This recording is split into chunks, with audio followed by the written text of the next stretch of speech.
Good evening, everyone. I'm going to call the meeting to order. Would everyone please stand for a short prayer and a salute to our flag? Almighty God, grant us the wisdom to make those decisions that are in the best interest of all our residents. May the Heavenly Father of us all bless those who have given the ultimate sacrifice in service to our nation, and may He watch over and protect our servicemen and women now guarding the gates of freedom. Salute to our flag. I pledge allegiance to the flag of the United States of America and to the republic for which it stands, one nation, under God, indivisible, with liberty and justice for all.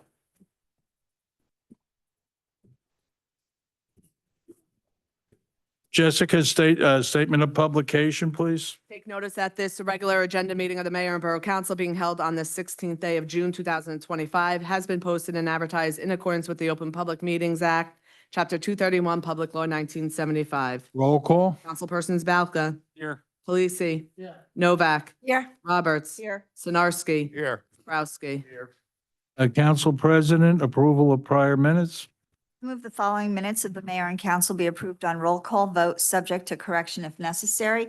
The regular and agenda session, May 27th, 2025. Is there roll call? Councilpersons Roberts. Yes. Balca. Yes. Palisi. Yes. Novak. Yes. Sinarski. Yes. Zabrowski. Yes. Proclamation and presentations, Council President. Thank you, Mayor. I have a proclamation for Parks and Recreation Month. Whereas parks and recreation programs are an integral part of communities throughout this country, including Sayreville. And whereas our parks and recreation are vitally important to establishing and maintaining the quality of life in our communities, ensuring the health of all citizens, and contributing to the economic and environmental well-being of a community and region.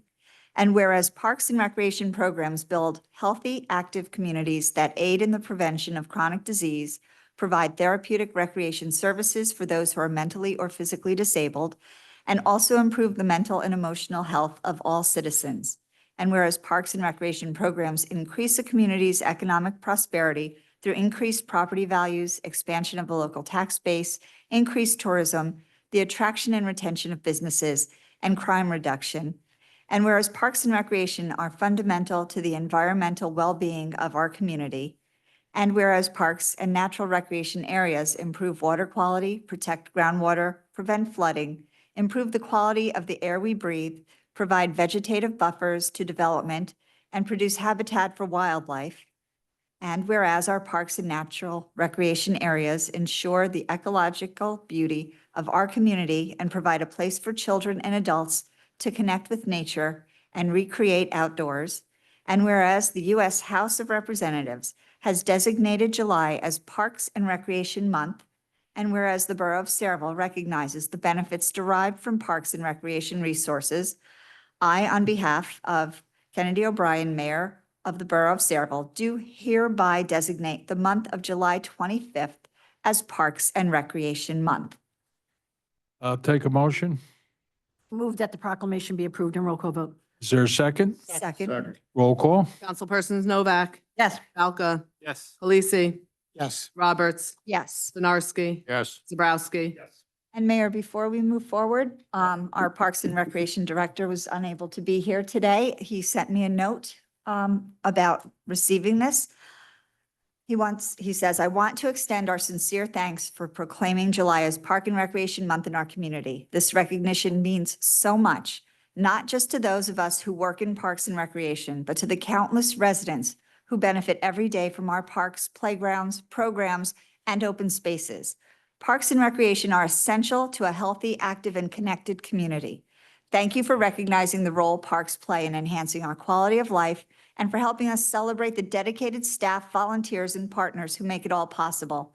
We look forward to a fun and engaging July, and we invite everyone to get out and enjoy everything our parks have to offer. Thank you. Congratulations, Brian. With that, we come to the main event of the evening, which is from the youth of Sayreville and their shade tree art. So if I could get all the kids and mom and dad, take your cameras out and feel free to roam the council chamber and take these Kodak moments for all eternity. So council, if you would, we'll go up to the rail. Kids and the shade tree, come on up.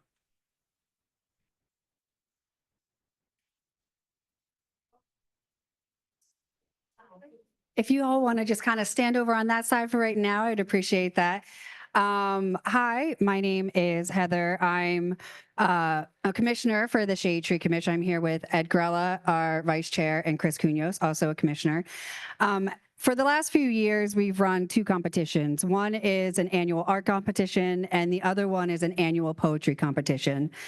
We did get a tremendous amount of submissions this year, which we were more than thrilled to read. And so today we're going to present some awards to students that did win in our poetry contest. So, Ed, if you wouldn't mind holding them. We originally were only going to have 2 sets of winners, but we were just so taken aback by how many fantastic submissions that we received that we decided to pick a 3rd set. Shh, don't tell anyone. Okay. So let's do 3rd place. 3rd place First. Yeah, right here. Yeah. So we have in 3rd place, Kareem Fields.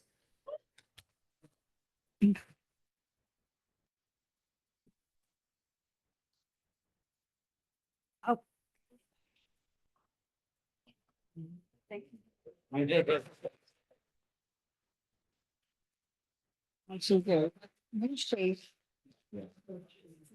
I'm gonna have him shake you whole. Okay. Okay. Okay. 2nd place is David C. DeSantos.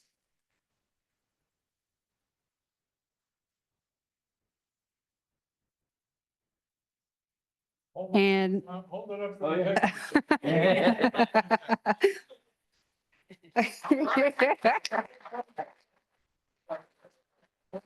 and 1st place is Rosa Ortega. Rose first.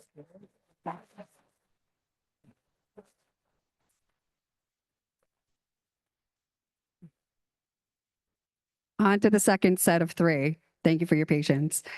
Our 2nd 3rd place winner is Abigail McCarthy.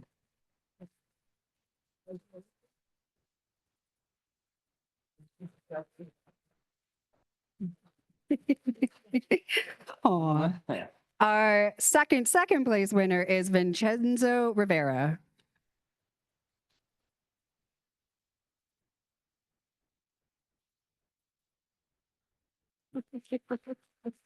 Love it. Love the energy. Love the energy. And our first place winner is Lunia Martinez. Did I say that? Luna? I'm sorry, Luna Martinez. All right. And on to our 3rd set of winners. Our third place is Mia Alvarado. Yeah.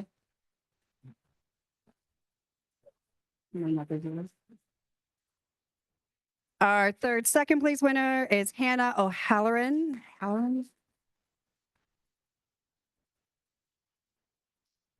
And our first place winner is Penelope Haney.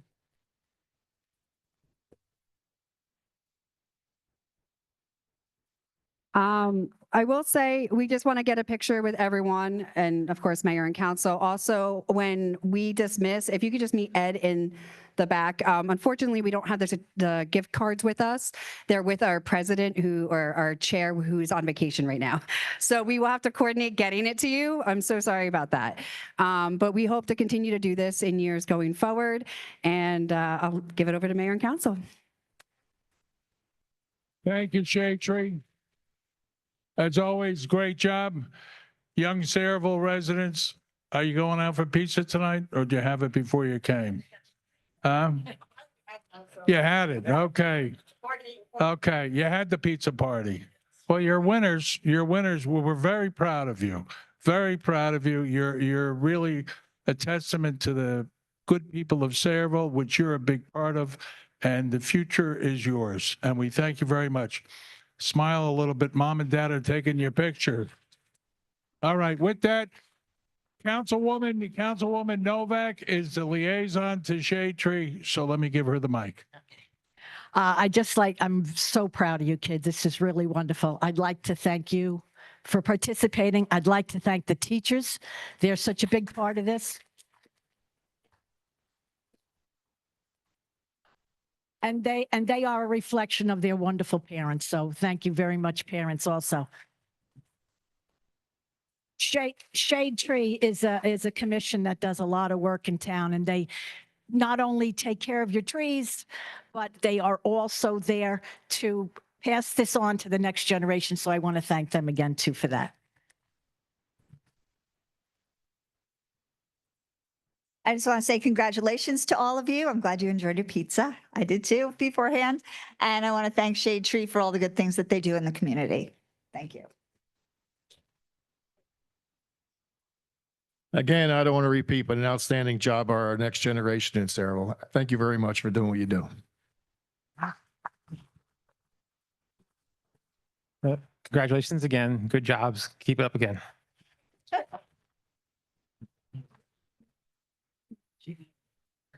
I don't know, Mike, maybe we should just do it together. Yeah, let's do it But we together. really just want to say congratulations. What a wonderful job. Congratulations. Excellent. And thank you, Shade Tree. All right, as you go out, that's a television camera up there. Oh, you want, okay, we're going to get the group photo for posterity purposes. And then all the foreign adults will stand in the back. Come on. Tall ones in the back, vertically challenged in the front. Oh, yeah, definitely. Make sure your name's on it.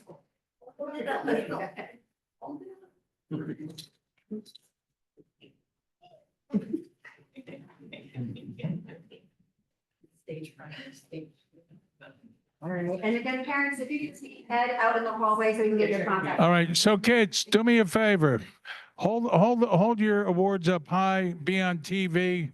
You'll be there for all eternity as you walk. Go ahead, walk forward. Go ahead. Heather. Send them on their way so they have a procession of. Hold your plaques up. Hold your plaques up over your head. Jeez Louise. All right. They slipped to school. Yeah, congratulations, parents. You did a job well done.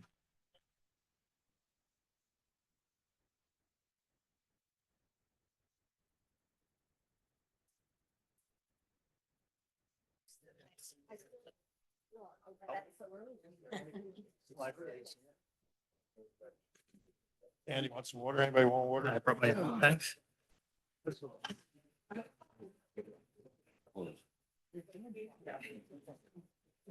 What the hell happened to my? Go ahead. Whereas Section 8 of the Open Public Meeting Act, Chapter 231, Public Law 1975 permits the exclusion of the public from a meeting in certain circumstances. And whereas this public body is of the opinion that such circumstances presently exist, now therefore be it resolved by the Mayor and Borough Council of the Borough of Saraville, County of Middlesex, State of New Jersey as follows. The public portion of this meeting is hereby adjourned in order that the governing body may meet in closed private session for approximately 10 minutes to discuss the following matters: attorney-client privilege, contract negotiations, environmental legal counsel. Following the conclusion of said closed session, the governing body shall reconvene the open portion of this public meeting to consider any other matters which may be properly brought before it at this time. The nature and content of the discussion which occurs in closed session shall be made public at such time as the need for non-disclosure no longer exists. This resolution shall take effect immediately. Your motion. I make a motion to go into closed. Your second? Second. All, Councilpersons Roberts. Yes. Salka. Yes. Khaleesi. Yes. Novak. Yes. Sinarski. Yes. Zabrowski.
A motion to reconvene? So moved? Second. Councilpersons Roberts. Yes. Falca. Yes. Delisi. Yes. Novak. Yes. Sinarski. Yes. Zabrowski. Mayor, I'd like to appoint special counsel, Okay, law firm of Maynor and Landis LLP, Albert I. Telsey. is there a second? Second. Roll call? Councilpersons Roberts. Yes. Falca. Yes. Delisi. Yes. Novak. Yes. Sinarski. Yes. Zabrowski. I just want to report that I received the resolution from the Sayreville Planning Board following a meeting on May 21st, 2025, recommending Block 174, lots 1.01 and Lot 1.02 be designated as an area in need of redevelopment. And also another resolution received from the Sayreville Planning Board from May 21st, recommending Block 53.02, Lot 8, Block 54.01, Lots 1.01, 1.02, and 7, and Block 14, Lot 1 be designated as an area in need of redevelopment. Okay, at this time, I'm going to open questions or comments on, Mayor, before you do that, may I just, Sure. just explain to the public on that Good. appointment, just so it's clear? okay, The appointment that was just made is for a professional services appointment for special environmental legal counsel. We will have a resolution memorializing that appointment and actually awarding the professional services contract at the following meeting. But it's relating to environmental concerns and specifically pending litigation relating to the Hercules Dunham water system, water property.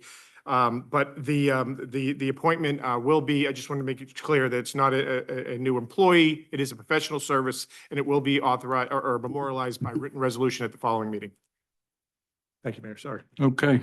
At this time, I'll open the public portion for questions or comments on 5A and 5B. Other questions?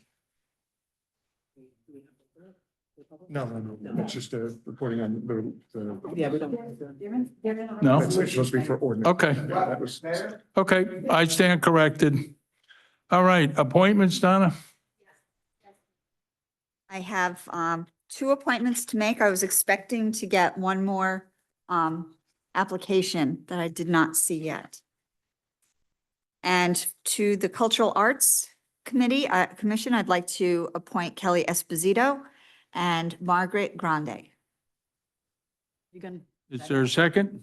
no, I make a motion that her appointments are Oh, approved. I make a motion. that- I made the motion to approve your appointments. Okay. Is there a second? Second. Roll call? Councilpersons Novak. Yes.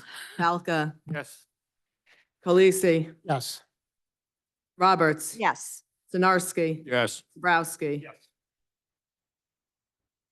Resolution. You had a second one, Donna? No, I did not get the application. Okay, okay. What's next? Rezos? All right, at this time, I'm going to open to the public questions or comments on the resolutions. Jim? Okay, Thank you, Mayor. Jim Robinson from Berlin. On the agenda, there's about $5 million worth of improvement for the cost recreational Mhm. facility. Unless I ask the question, there will probably be no discussion on what those improvements are because the council doesn't discuss them anymore. So when I'm done asking my questions, I would like it, somebody would please explain what those various improvements are. The other thing I'd like to talk about is the redevelopment. There are a couple things mentioned, Mayor, you mentioned 5A and 5B, and then there's 171. 170. I'm not sure what properties these are. I think one is the JCP&L, maybe one Sunshine Biscuit, Mhm. Hunka Bunka in there. No. Hunka Bunka. What, can you explain not everybody knows lot and block numbers, so can you tell us what these properties are? Councilman Zabrowski, if you would go over 5A and B, please?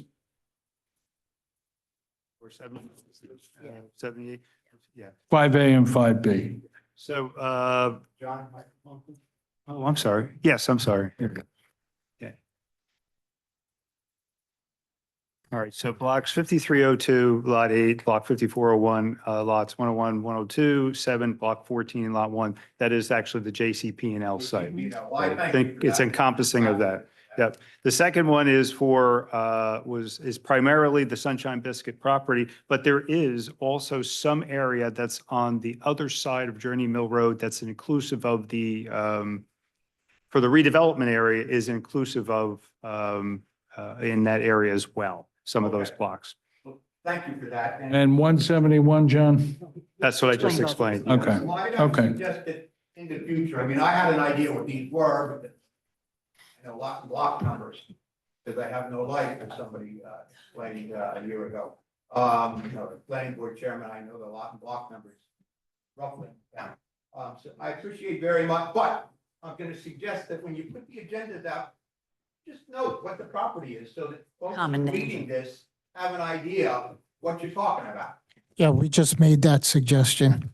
And I want to thank you for taking a look at the OJC site on River Road as a redevelopment site. I had suggested, probably going back 2 years, maybe longer, that you look at that. That is waterfront property. It has great potential.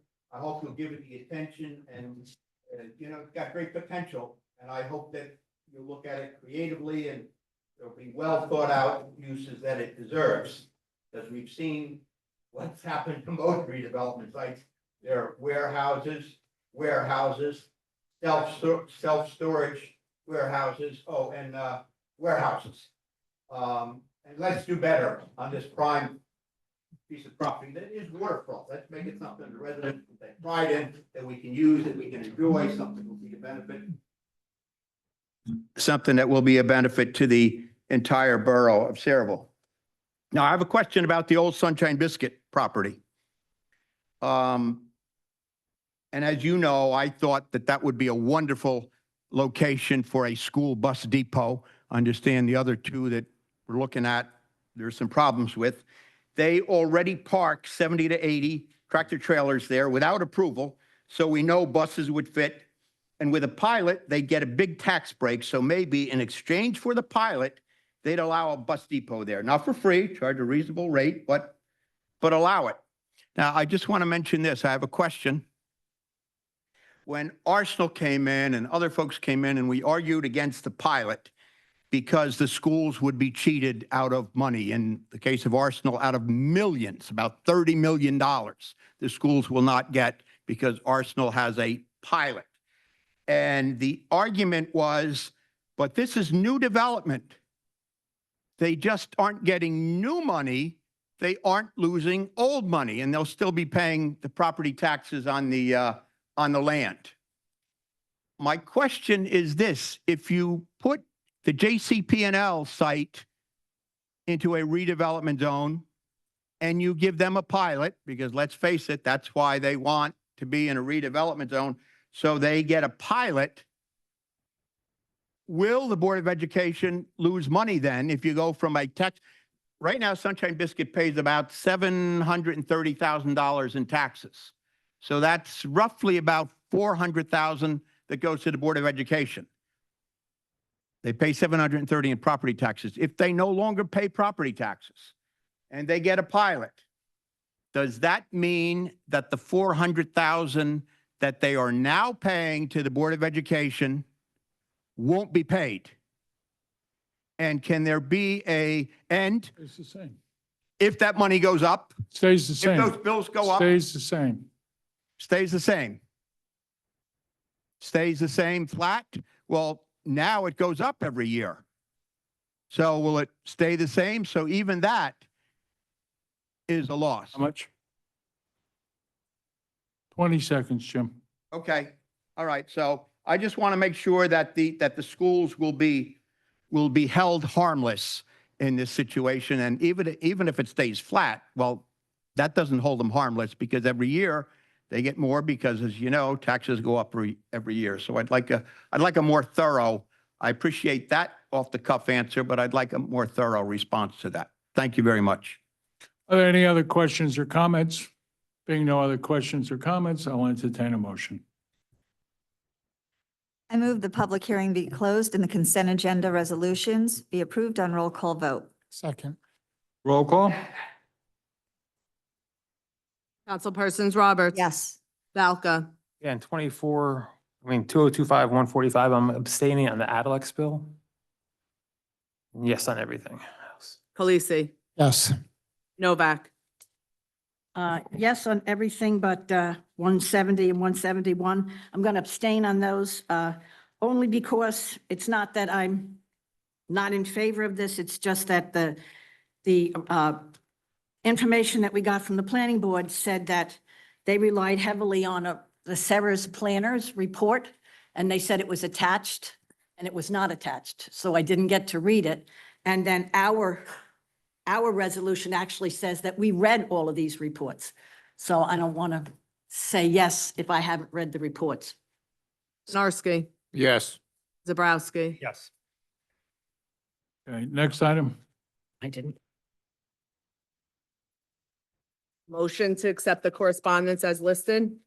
So moved. Second. Roll call? Councilpersons Novak. Yes. Valka. Yes. Khaleesi. Yes. Roberts. Yes. Sinarski. Yes. Zabrowski. Yes. Okay, mayor and council reports, administration and finance, Councilman Balka. Thank you, Mayor. The auditors are on site performing the 2024 audit, and other than that, progress. Okay, planning and zoning, Councilman Zabrowski. Thank you, Mayor. First off, happy belated Father's Day to all and those that serve in that capacity as well. Appreciate it. I had the real honor, speaking Father's Day, to attend the Father's Day brunch at the Epic Church by invitation by Reverend Bullock. It was actually because the mayor was unable to do it. What a wonderful afternoon I spent with Pastor John, and I thank them for the invitation. I want to move on to, I guess, what I would call a PSA. And our construction agency recently received some complaints related to work that people do on their property, whether it's buildings or on actually their grounds. In this particular case, it was on their grounds. It had to do with actually driveways and front yards. So a couple of things. As far as the complaints are concerned, our construction agency is handling those and handling them accordingly. There is a process under which to do that. The PSA is this: if you're doing any work on your property, check first. Contact our construction agency so that you in fact know that what you're doing is able to be done either with a permit or with permission through the various boards, whether it's planning board or board of adjustment. It'll save you a lot of time. In this particular case, when we're talking about front yards, you think, well, okay, I can probably pave my front yard if I want to. But in all actuality, there's rules involved there. And the rules not to incur you or to slow you the process down or to tell you that you can't use your own property, but there's also a public interest involved as well. Environmental issues, public safety, as well as your neighbors, your next door neighbors. So I thank those that forwarded those complaints. I thank our construction agency and our zoning office for taking attention to that. And again, I put that out for a public service so that everybody can kind of make this process a little bit easier for each one of us. Secondly, I have a request to, actually, I guess it would be through the mayor or the chair, for a request to our borough planner. Recently, the planning board went through a rather long application related to a conditional use, and one of the issues was the size of the property, acreages. So I took a look at this a little bit because it's concerning as the fact that when this was changed and the reason for that. And I couldn't really come up with the reason for it, but I will tell you the change actually took place in 1999. And it was at the recommendation of then borough planner at time hired and Gruel. I think it was in conjunction to the master plan, and it was a request for changing of the land use. And I'm sure it was under good reasons at that time. But times change. We're now 25, 26 years later. The environment changes, laws change, court cases changes. So to take that into consideration so that in the future, there's a more clarity to it and applications will be handled a little bit differently. I'm going to make the request that our borough planner take a review of the conditional uses that are still in our zoning ordinance, particularly for residential areas of I guess it would be R7, R10, and R20, where those conditional uses are at. So they could do a comprehensive review to see if in fact the changes could be done, and if they would be proper to do, if that's okay. I have no objection. Is that a motion? If it needs to be a motion, I'd like to, but I don't know if it needs to be. It does not need to be a motion, unless the council wants to handle it that way, but no, it's not necessarily be a motion, just to see if anyone objects, and if no one objects, then, the borough, planning to authorize. Appreciate that. And just one last thing, I apologize for talking too long. Some good news as well. Sarah had been working with businesses and residents down in the downtown area of Sayreville, right down here. And one of the issues that came up through the survey and to talking to folks was that traffic, particularly speeding, is an issue. So we tasked the commission using our Sayreville Police Department Traffic Bureau, as well as our borough engineers, to put together an investigation and a report and a request to change the speed limit to 25. This had to go to our county, and our county did review that investigation, that report, and that plan, and they accepted it. So mayor and council can expect to see a formal request from Sarah on that in probably at the next meeting. But it's not just the reduction of speed. In order to do that, we also have to do traffic calming as well. So it's a more comprehensive plan of reducing the recidivism of speeding down in that lower area, and also to protect the pedestrians that are walking in that area as well. Again, I apologize for the long report. Mayor, that's my report, and thank you. Can I ask a few questions? Yes. Are we just talking the speed limit 30 to 25 or all the way from the beginning where it's 35? So it'll be from the MacArthur Avenue Okay. intersection So down 35. to, what is that, Main Main Street. and Washington Road. So what we consider to be, I guess, the downtown proper area. Yeah. And calming things, are we talking about, we're not talking about speed bumps, right? No, Okay. we've discussed those Yeah. a number of occasions Yeah. and in my previous job and, Yeah. and Yes. yours as volunteer, we know that those things can be problematic, but what they are talking about is additional pedestrian crosswalks, additional signage as well, in order to be able to Sounds calm good. that down. Sounds good. So thank you, Mary, for those questions. Thank you, Councilman. Public Safety, Councilman Kalasi. Thank you, Mayor. My first report to be relayed from the Director Bardsley of Office of Emergency Management. And OEM continues to prioritize preparedness and coordination across the community. On June 12th, OEM staff attended a full-day training synopsium at Monmouth University. They focused on enhancing emergency response capabilities and interagency cooperation. So looking ahead, OEM will be operating under a unified command post for both the middle school and high school graduations on June 17th and 18th to ensure the safety and smooth operation during these important events. Additionally, on June 28th, OEM will partner with Middlesex County OEM, the Prosecutor's Office, Sayreville Police, and Fire to establish a unified command post for the community's fireworks celebration, reinforcing our commitment to public safety during large-scale events. And my next report is from Chief Plumacher. The Sayreville PD continues to make progress on background checks for prospective officer candidates. Their goal remains to have all investigations completed in time for council interviews ahead of our next July 12th, 21st meeting. In addition to recruitment efforts, the department and PBA Local 98, they proudly participated in the 42nd Annual Special Olympics Torch Run. So Sergeant Steve Maslowski served as a safety escort vehicle, helping ensure a safe route from Island Beach State Park all the way up to Perth Amboy. Their involvement reflects our department's deep commitment to both public safety and community service. Our officers also took part in the middle school career fair, engaging with students and providing insight into careers in law enforcement. Events like these strengthen our community trust and inspire the next generation to consider public service. So that's the end of the report, and I look forward to seeing everyone at our Independence Day celebration in Kennedy Park on Saturday, June 28th. That's all I have, Mayor. Okay. Public Works, Councilwoman Novak. I'd like to talk again about starting on August 1st. We will be going to automated garbage cans for our recycling. So we will have less recycling blowing around town. I'm constantly getting reports and it's a shame no matter how it happens, but I think an awful lot of our bottles and cans and milk crates and stuff that are floating around in our ponds and our streams and our parks are coming from our recycling cans. So we're very excited about this. We'll still be working. This is still going to be with the county. They are just going to a new collection service. Anytime starting in the beginning of July, your cans might be dropped off, the new cans. They're going to be just like our green ones, as the same size, only blue. But you can't use them until August 1st.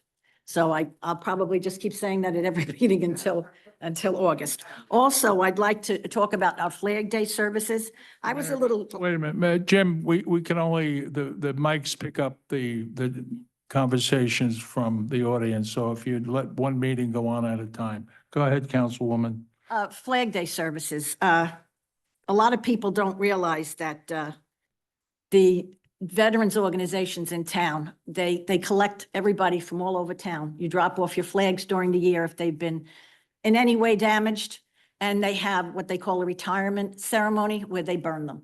I was a little late this year. Unfortunately, my memo said 7 o'clock, even though I knew it was 6, but I figured maybe it would have been changed. So, but it really is a wonderful service. And anybody that has a flag of their own, whether it's a small one or a large one, the proper way to dispose of it is burning. And if you, there's boxes usually in front of both the Legion and the VFW to collect these flags during the year, and then they will have a service where they are all burnt. And it's really a nice service. It's behind the Legion, but in War Memorial Park. So it's really nice. And I'd like to thank the veterans with all they've done, that they continue to do, and they continue to show this for the next generation. Other than that, progress, Mayor. Thank you, Councilwoman. Water, Sewer, Environmental, Councilman Sinarski. Thank you, Mayor. The first thing I want to say is I want to thank John and their police department and everybody else for working on that Main Street problem that's existing, but I've definitely had progress. People are telling me that things have changed on Main Street as far as the parking, and people are definitely happier. So with the new speed limit changes, I definitely think that's going to be also an improvement. As far as the water and sewer goes, even though we've been getting a lot of rain, there is still not a drought situation, but the wells and aquifers are still low. Just for example, they always say that in the spring months, we're going to be using more water. And sure enough, in March, we used 145 million. They produced 145 million gallons of water. In May, it's 175. That's because the sprinklers are all on. The water, people are watering their yards, car washes, everything else is more than cycle. So just want to say, people still in town, please conserve your water. It's one of our vital things that we need. And if we run out of water, we're going to have big problems. The next thing is the community garden. The community garden has 44 beds active. I stopped in there. I help them clean up the weeds. I do whatever I can do for them. But I have to get in touch with Glenn, and we got to work a little bit to try to get some other problems taken care of over there. Other than that, progress, Mayor. Thank you, Councilman. Recreation, Council President. Thank you, Mayor. First, to piggyback on the graduation, just to let everyone know, the library will be closing early on Tuesday, the 17th and the 18th for graduation. So check the library schedule. They've got a lot of other great events, but they will be closing early because of the graduation. Our Independence Day celebration, again, Saturday, June 28th, 4 p.m. till 9:30 p.m. Free inflatable attractions, rock wall, face painting at 4 o'clock till 8 o'clock. Food trucks featuring multiple types of cuisine, live music from Frontiers, the world's #1 tribute to Journey, begins at 7 p.m. And the fireworks should begin approximately 9:15, so pray for good weather. We're also going to have, in conjunction with the farmers market on June 26th, from 5 to 7, a bike rodeo, 10 bicycle games and challenges, free family-friendly event. Bring your bikes, scooters, skates, and helmets. And you can register using the information on the flyer on the recreational website.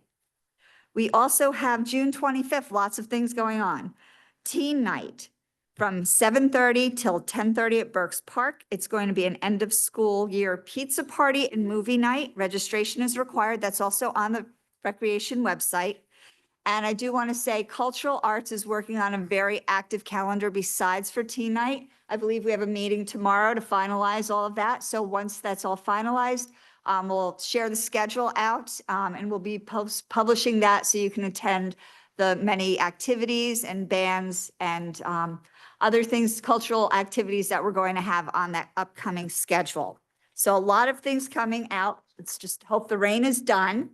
And I do want to see if I need a motion for one thing that has come up.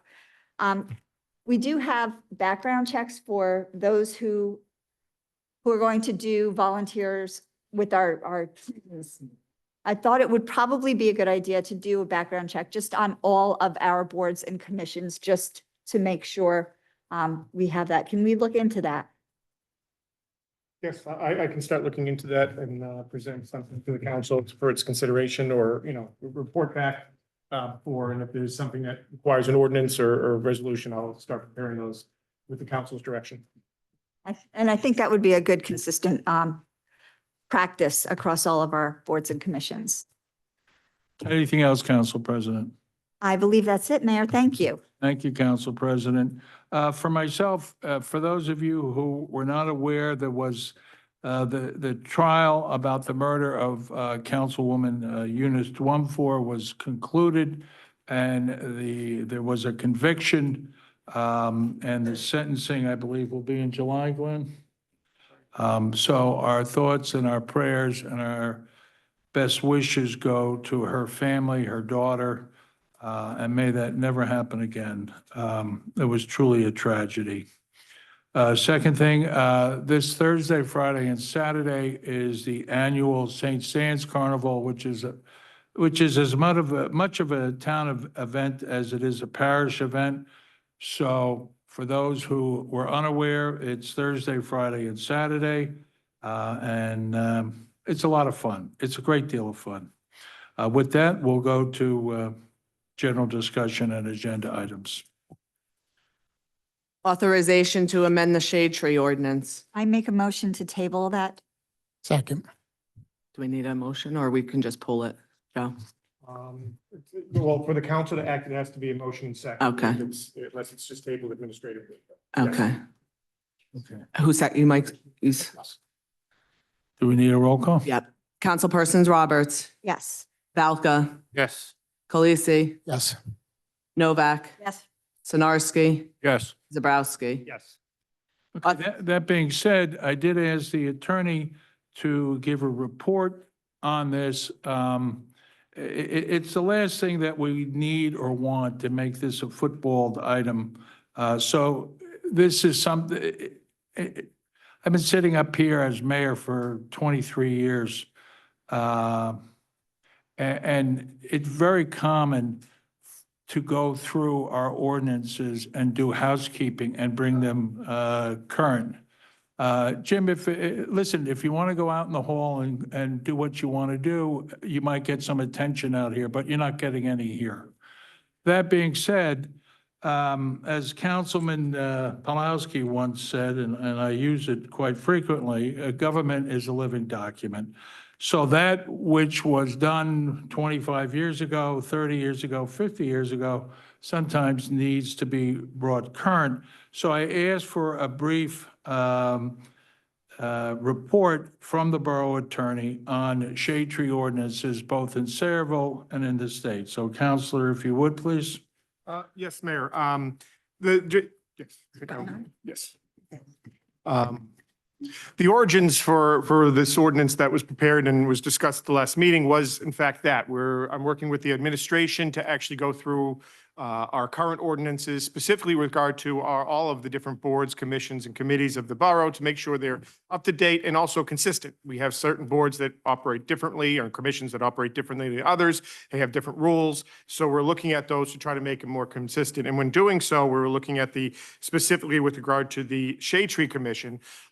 It was, discussed on the administration side that, what would it be able to, or would the borough be able to change that and make it more of a advisory type committee rather than the commission as it is currently forming?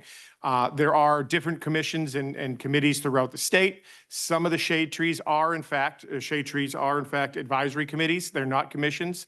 Others are commissions. There have been other municipalities in the state that have moved from commissions back to advisory committee types bodies rather than the commissions under the statute. The interesting part is with regard to specifically Shade Tree as well, it's not one of those bodies that's required to be, even though it has statutory framework, it's not one that's required to be had by a municipality. Municipality is not required to have a Shade Tree Commission.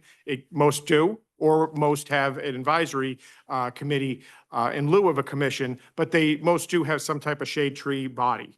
But it is mixed between whether or not it is a commission operating under the statute or whether it is a separate body that's created by the ordinance. So what I had done is drafted a draft ordinance that included terms that I have normally put in with regard to other advisory committee type boards, but all of it is in the discretion of the governing body. Even with those, I know one of the points that was brought up at the last meeting was the fact that I had included language in there that said it wasn't subject to the Open Public Meetings Act. And the reason is because they aren't. But that doesn't mean that this body, if they decide to go forward with the ordinance, they can't make it still subject to the Open Public Meetings Act, and they can voluntarily make that body subject to that. That was just a term that I normally include on all advisory committee type boards or ad hoc type committees, because they aren't legally required to, but you can, as it is a body that's created by ordinance of the governing body, can be included. So those are just terms that I came up with, trying to be consistent with what the borough had previously had through the commission, as well as looking to update it based on what I've seen in some of the other municipalities with regard to being more of an advisory versus the statutory commission. So that was really the origins of why it was drafted. What was in that ordinance? It is subject to absolutely the governing body's discussion, comments, revisions, and to make it into a form, if it even goes forward, if they want to change it at all as it is. The reason why is if it's kept as a commission, it is following the statute. So it does have to follow what the statute says. You don't have as much authority over what those terms and conditions are. And that's really where we are. And I understand it's being tabled, which is absolutely fine. But if there is any comments or questions, feel free to reach out to me. I'm happy to assist, modify, revise as deemed requested. Okay, Counselor, the chairman of the Shade Tree had reached out to the borough administrator wishing, he had questions for you. My understanding is you did contact him, and what was the nature of the Yes, conversation? we spoke last Thursday before he left on vacation. He advised me about this initial meeting that the commission had held on that previous Monday. I was asked to attend that. Unfortunately, I couldn't. I had another engagement that evening because I just found out about it that morning, but I couldn't make it to that meeting to answer questions. So I had offered through the mayor and administration to submit questions to me, and I'm happy to answer any questions that the commission may have come up with at the special meeting. In lieu of submitting those questions, we spoke, Art and I spoke on the phone.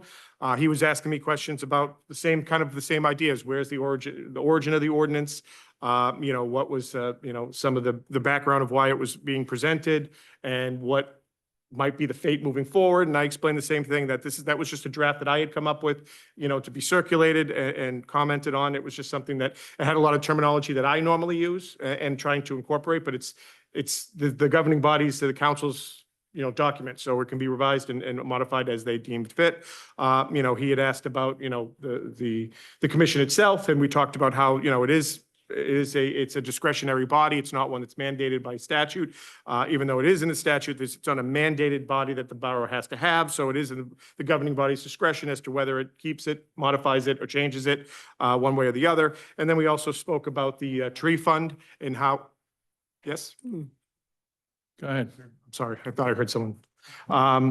and whether or not, who has the control of that body, that money, and what's the purposes of it. And we went through, I just explained my reading of the ordinance and how it was designed, and, that it is, any expenditure does require, unless it was a part of a portion that was budgeted to the committee, that any expenditure still has to go before the council. It is a council fund. It's not something that the commission can cut checks off of. It does require council approval. But it's something that's under shade tree type of protection or intentions and recommendations. So it is something that they would be recommending the borough how to utilize and spend it.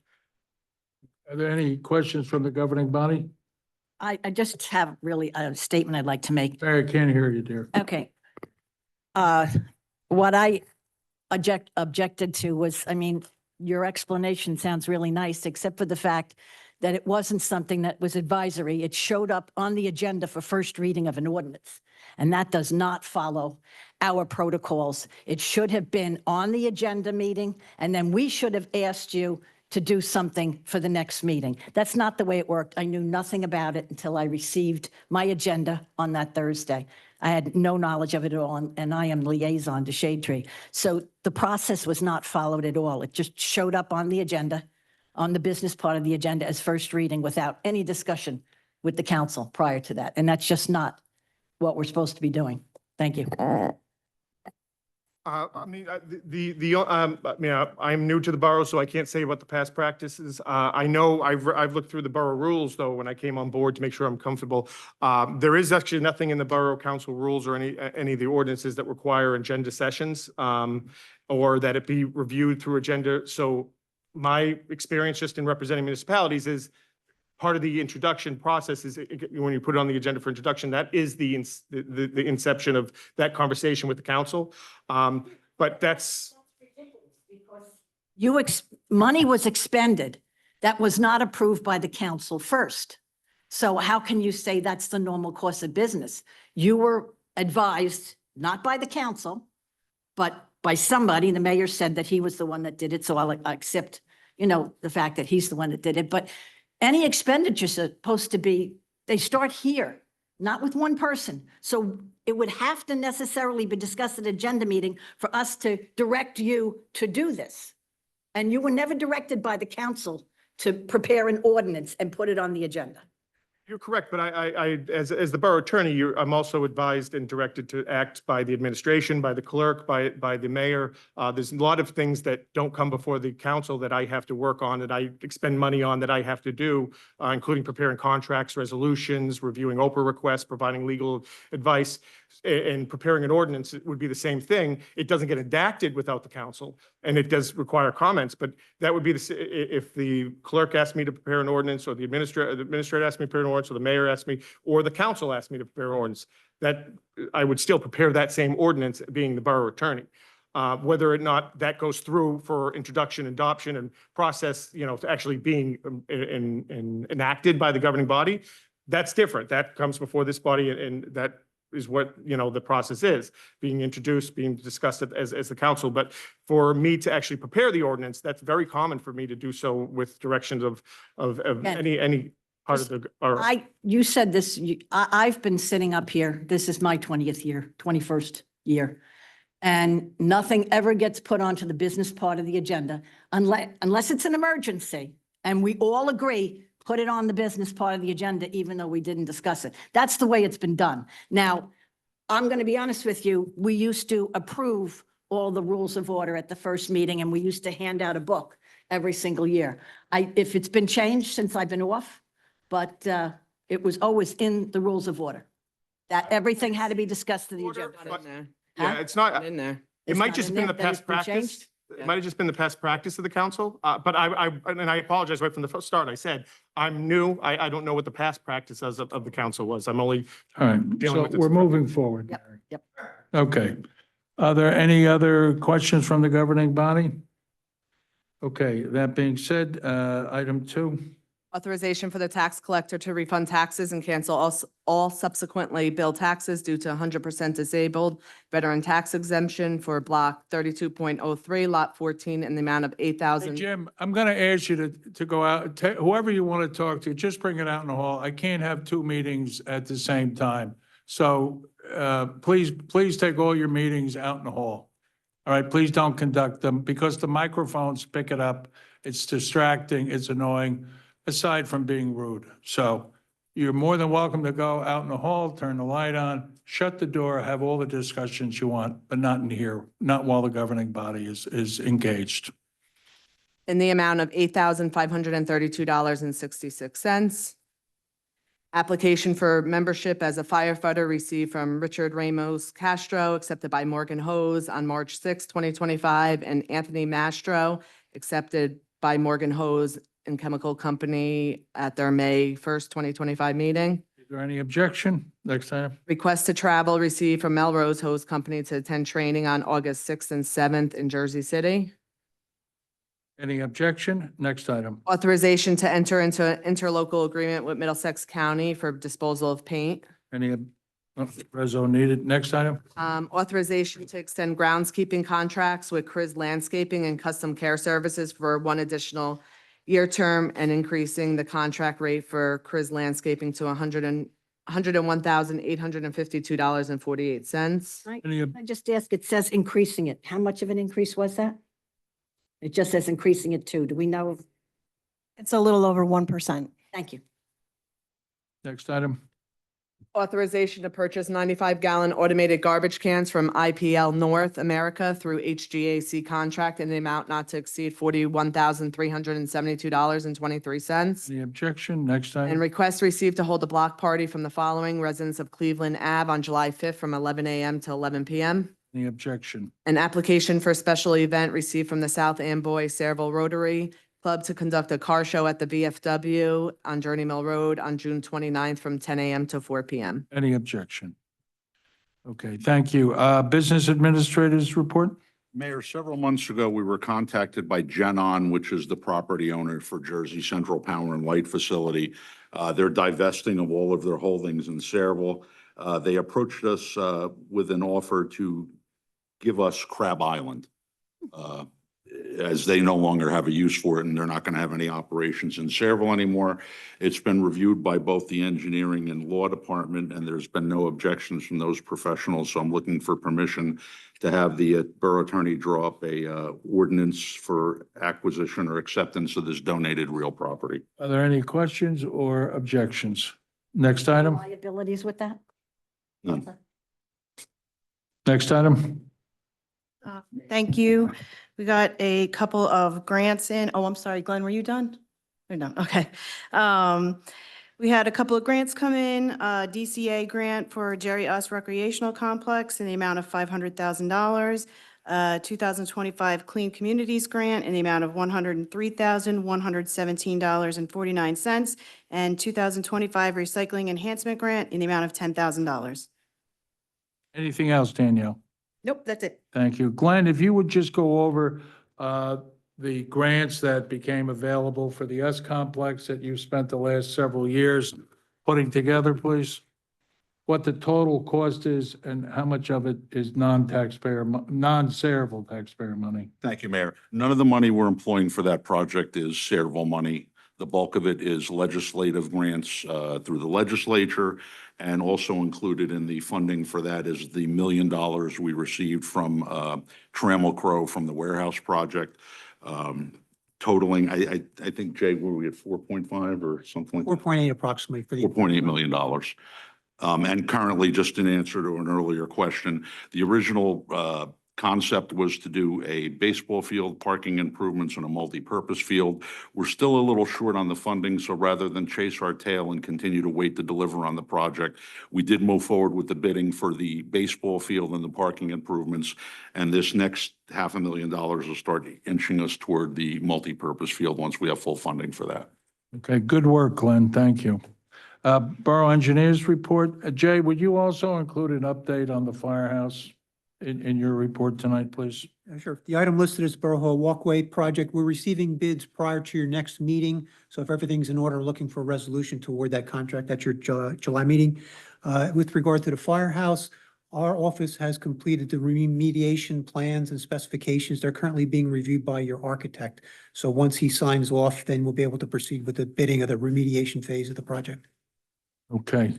Borough Attorney's report. Nothing further this evening. Thank you, Mayor. Okay, at this time, I'm going to open the public portion for questions or comments. Other questions or comments? Jim?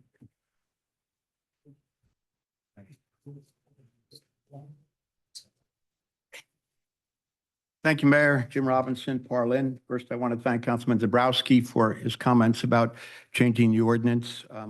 There's a particular one that I talked about a few times, and I'm glad that's being done. Secondly, I'd like to say this, despite the borough attorney's very convincing argument as to how that ordinance mysteriously showed up on the agenda last week, one thing I've learned from watching things around here in the last few years is nothing happens for the reasons the people think it does. So I opened some information about the John Deere Enhanced Performance Loader that was purchased and later charged to the tree bank. And this is what I saw from the documents I received. In May of 2023, the borough ordered the John Deere 624P loader with the enhanced performance. That was in May of 2023. In June of 2023, after it had already been ordered, the council authorized its purchase at a cost not to exceed $368,554. When I looked at the invoice, which was dated December 2023, 7 months after it was ordered, it showed the cost was $400,000, and we got a $14,000 trade-in allowance on a 1994 Kamatsuda we traded in. So the cost was $386,554, $386,554. The resolution didn't say anything about a trade-in. But the real cost was $386,554. The amount the council approved was $368,554. So there was a little transposition of numbers here. Mary, you know how that works? You ran on the slogan, make Sayreville better, not bigger. Well, that too got transposed over the years, and we made Sayreville better, not bigger. But somewhere along the line, somebody figured out we had ordered a machine for $386,000 when the council had approved $368,000. No problem. The tree bank has money. So it was decided that they take money from the tree bank after the fact. But as long as they were taking money, why not charge the whole thing to the tree bank account? But when I add up the payments deducted from the trade tree account, it comes to a little bit more than $420,000. Not $368,000, not $386,000, but $421,000. Maybe somebody can look into that and enlighten me on that at the next meeting. So the Shade Tree Commission objected to that money being taken from the tree bank and started to ask questions. Everybody knows how we feel about asking questions in this town. And by the way, the Shade Tree Commission minutes, I have to compliment them. Their minutes are very thorough. They raised concerns that they weren't allowed to plant trees on Board of Education property. But when residents complained about not enough trees at Camelot, the mayor's aide, Zach, improperly said that tree bank money could be used to plant trees on Kaplan's property, which Kaplan should have paid for. So they caused a problem there. They asked too many questions. You know what happens when you ask questions. So when the shade tree starts to ask questions, not play ball, without discussion, an ordinance appears on last month's agenda. And let's not forget that a few members of the Shade Tree Commission are also members of the Historical Society. And after the firehouse debacle, we know what some folks up here think of the Historical Society. This stinks, it's underhanded, it's retribution. And I would say this to the borough attorney's excellent report on how this ordinance came about. If what you say is accurate, if it is so important that we take a look and we do this, then why did you all vote to table it? You all voted to table it because you know that explanation was pulled out of the air after this ordinance was requested by the mayor because the Shade Tree Commission asked questions about $420,000 taken out of the tree bank account. That's why this happened. The other thing I'd like to say is, Mayor, you have one meeting now. What's that? 5 minutes. Jim, your time's up. Okay, you have one meeting. It still says 5 minutes. You No, have it's one not- meeting it's a not month. It's not working. It's not working? Yes. Thank you for your All right, comments. well, I will overlook the fact that it's not working and that it's cutting into my time. But you know what? Thank you, Jim. We Your- get your time 5 is up. minutes a month. There Jim? used to be 2 meetings twice a month Right. so that residents could talk about the cable TV Thank you. franchise ordinance. Thank you, Jim. Why we can't have fiber internet Jim, company for residents. Jim, We could Jim, talk about the driveway permits Jim, that thank were you. issued. Please have a We seat. can talk about the progress on the streetlights. They're Please have a seat. $108,000 to JCP&L. Please have a seat, Jim. Is my time up? It's been up. Says 5 minutes. Jim, we just went through this. Please sit down. Okay, well, thank you, Mayor. Anyone else? Ken?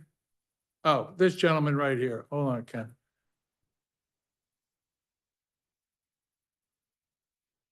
Good evening, council. My name's Paul Doring. I'm from Morgan, the Morgan section of Your, Saraville. your street, Paul? What's that? What street are you on? I'm on 37 Dodd Place. That section of Morgan is, if you remember where the Club Benet was, it's directly across the highway.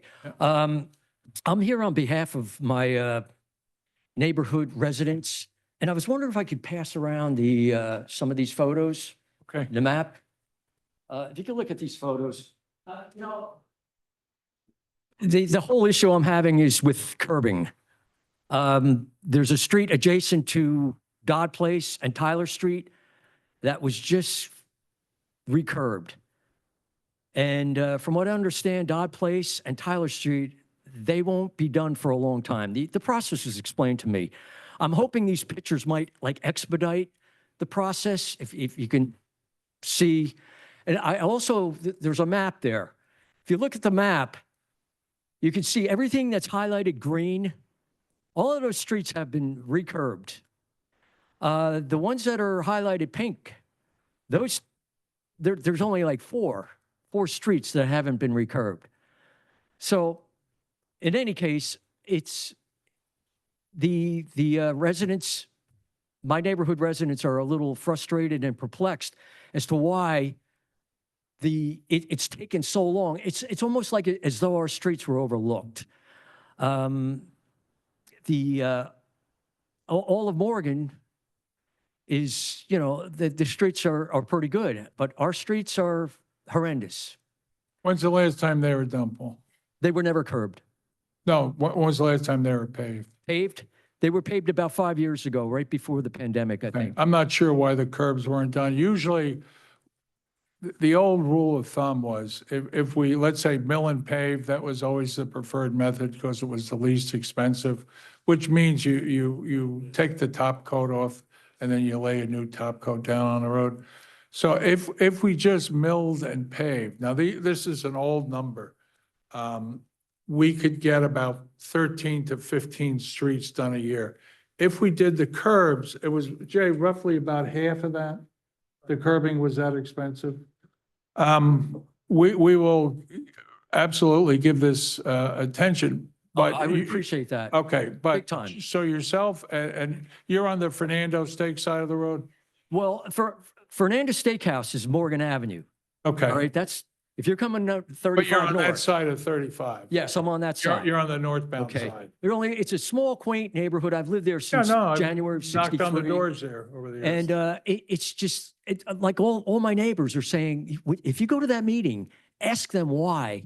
Why was Morgan Avenue recurbed and our streets were or not? I don't have an answer for you, but we'll find out. It probably had to do with money. That being said, we adopted the budget recently, so, I don't want to mislead you.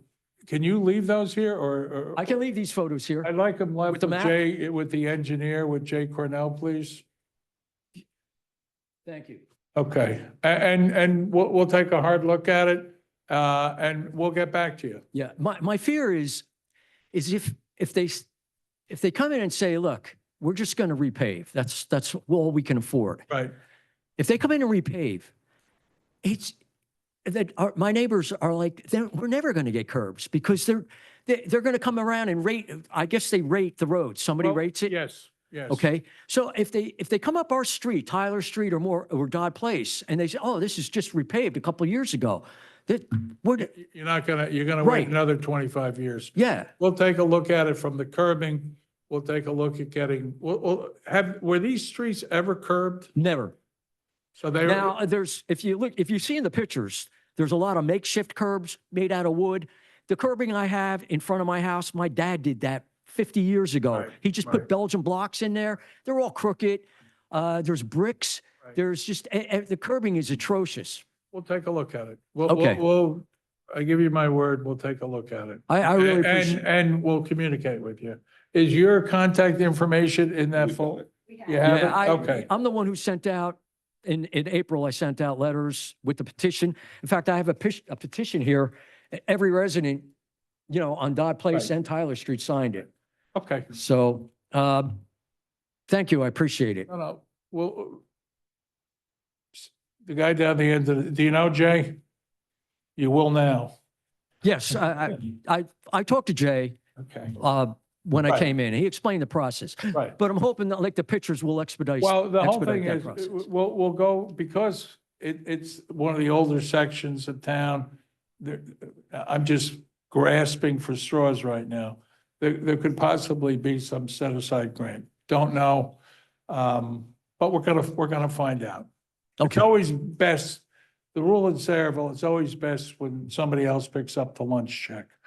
So that's the first place we look. We look for a rich uncle. Okay. That being said, we'll try to work something out. All right, and I'll reach out to my neighbors and let them know that you're sincerely going to try to. We Make take it something very happen. seriously. All right, Okay, thank you much. thank you, Paul. Ken?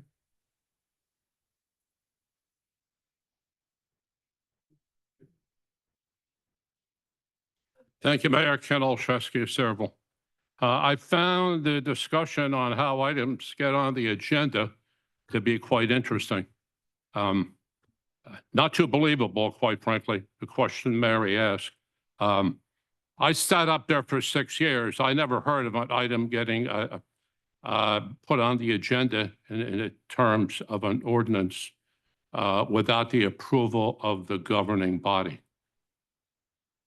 And talking about agenda items, I heard other things about appointments.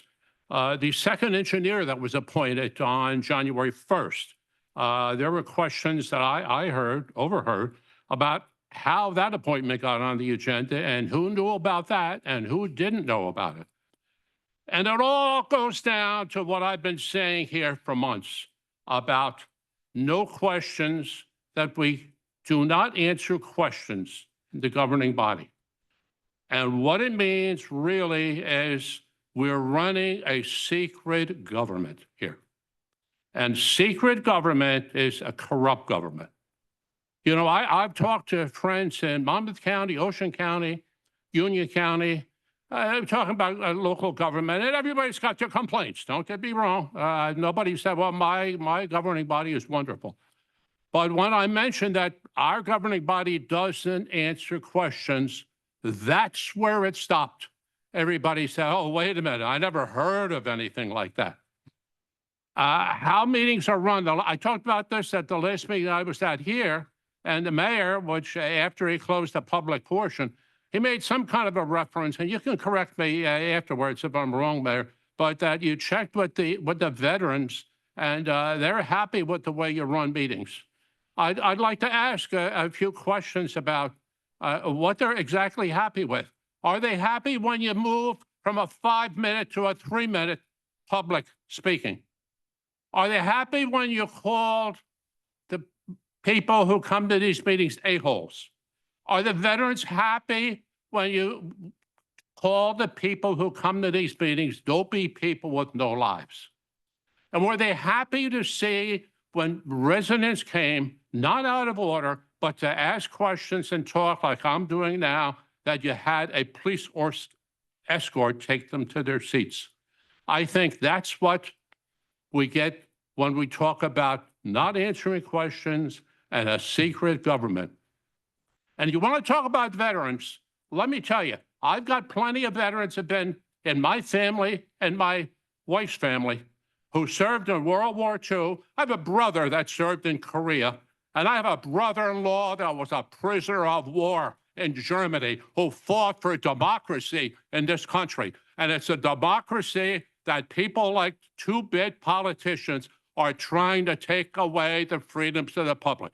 Democracy is a two-way street where people have a right to talk to their government and have them be accountable and answer questions. You've taken that away, and as I said, two-bit politicians that want to turn around and go and hide under veterans. I'd like to know what veterans condone these things that I've said here tonight. I don't think too many. And we got a distinguished veteran who was a councilman here for us, Stanley Drawl, who's a graduate of West Point and a lieutenant colonel in the military, who specifically asked that you continue Zoom meetings for people like in some case, that couldn't come. And that's been ignored too. I'd like to know these veterans, and I think it's an insult to talk about veterans like that. There are no veterans that I know that are anti-democracy. Thank you. Are there any other questions? Heather?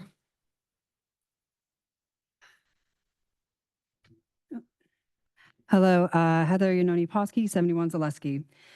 I'm up here for a few reasons. First is in regards to the Reflection Arboretum at Felix Park. I did visit it on Monday and noticed that the second half of the walk path down towards the lake, the sides of that walk path are eroding. I have pictures with me. It does present a tremendous potential liability if someone were to fall and hurt themselves. So if you'd like to see those pictures, I can show you on my phone. In addition to that, just kind of wanted to talk about this whole shade tree thing. I guess my question is why tabled and not just moved on from? For me, it seems a little political if we're tabling it. I know election will be here before we know it. With that also being said, it came to my attention that that truck, that John Deere truck that cost hundreds of thousands of dollars, finally got labeled that it was paid for by Shade Tree by having a sticker thrown on it. So I guess the squeaky wheel does get the oil in that respect. I do want to thank you for finally allowing the borough attorney to speak with our chair. I think that was a very nice thing to finally let happen. We have been trying to foster communication for quite a while now. I will just say this on a final note. Part of our function as a Shade Tree Commission is to oversee the tree bank and make sure that what is being taken out of that falls within what it should be. And so with that being said, obviously the governing body will do what it wants to do at the end of the day, but I do encourage you to think of the volunteers that do give their time to Sayreville, to the betterment of our parks and our residents, and think what's motivating changing it from a commission that tends to work well unless we're questioning things, and change us to an advisory. That's it. Are there any other questions? Being no other questions? Oh, come on up, Frank. You guys want to see the pictures? I know you saw it. Did you want to see it?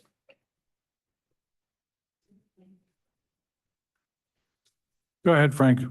Frank Terzino, Canal Street, Sayreville, Hartown, and I'm also a Libra. Libras, they got to be balanced. They can move here and there, but when they're like this, you got to say what's on your mind. I'm glad you tabled that ordinance for tonight.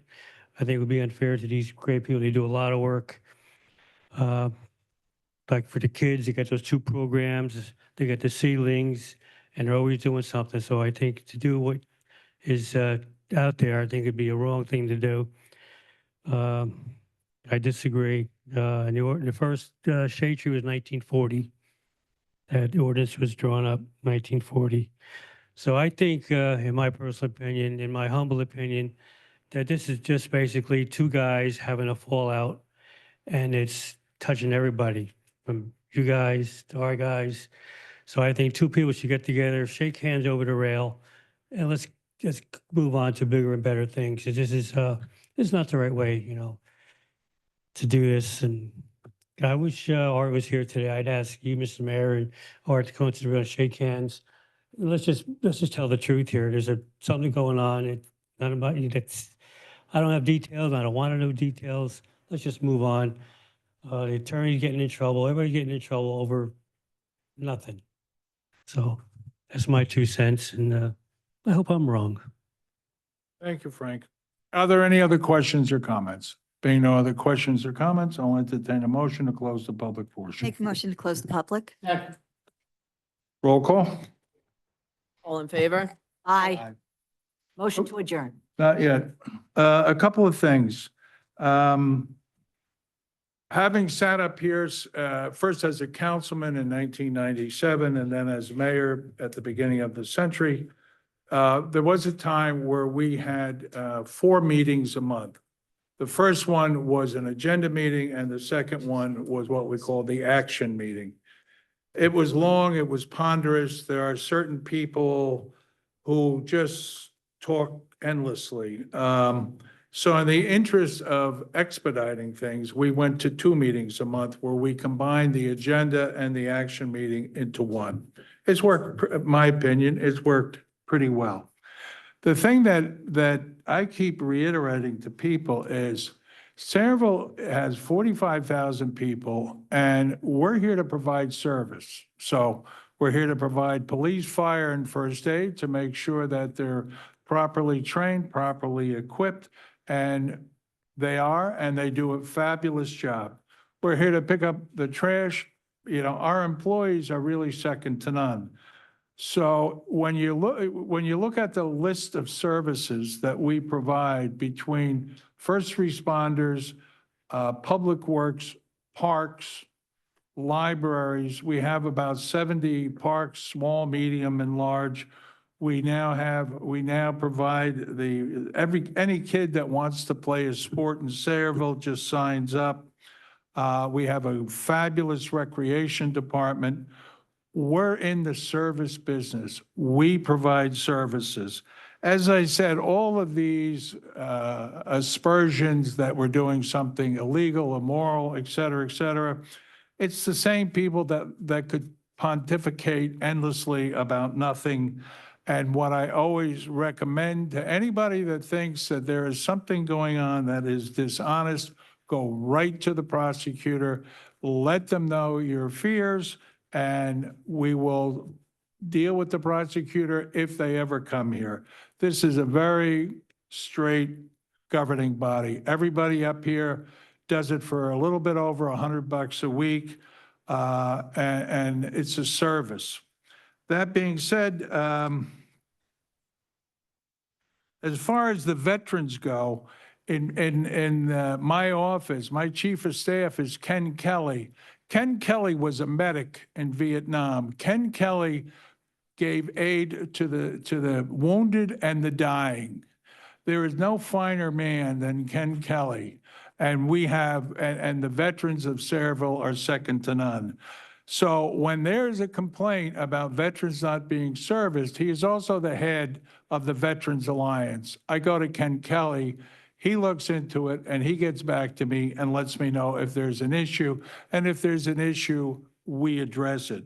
So anyone who wants to make hay out of what they perceive is ignoring the veterans, they need to go down and talk to Ken Kelly. And bring Stanley Drawell with you because he's Ken's best friend.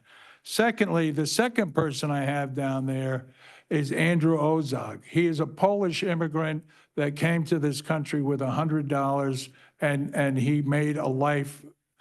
He met a girl, he married her.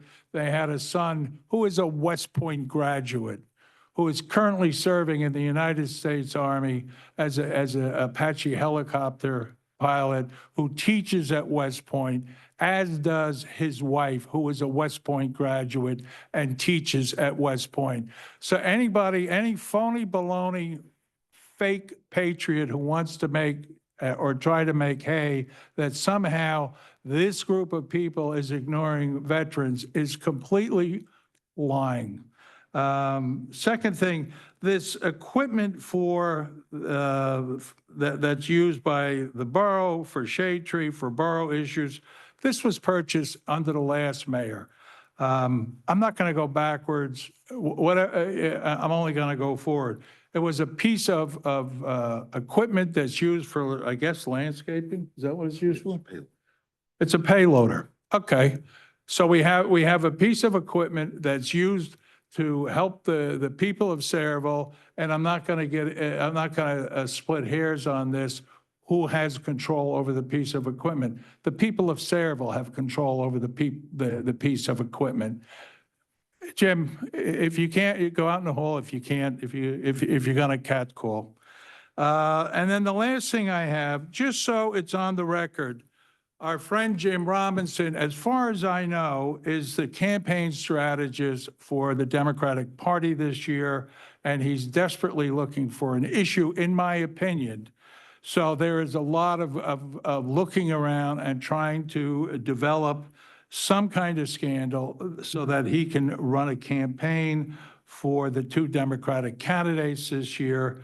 I just needed that on the record so that everyone knows where this stuff is coming from. That issue was first raised by Republican Art Rittenhouse. Sit down. That issue was Sit first down. raised by Republican Art Rittenhouse. Listen, Jim, rather than make you seem like the martyr that you want to be, please sit down. So all those things being said, I'll take a motion for adjournment. Second. All in favor? Aye. Opposed? Thank you, everyone.